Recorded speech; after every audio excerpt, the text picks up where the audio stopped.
Hello Sunshine, alam niyo ba sa digital age ngayon ay ang pinakamagandang business idea ay ang pag-create ng digital products?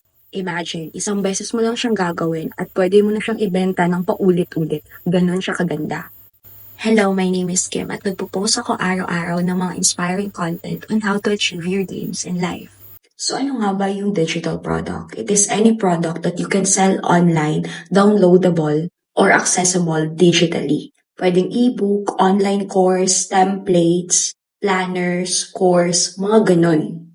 So dito, hindi mo kailangan ng physical products or inventory kaya hindi mo kailangan gumastos para sa shipping. At ang pinaka-cool part is passive income potential siya. So pwede kang kumita kahit natutulog ka. So kung gusto mo pa na marami kang matutunan tungkol sa digital products at iba pang income streams, i-follow mo yung page ko. So kung ready ka nang simulan ang digital product journey mo, drop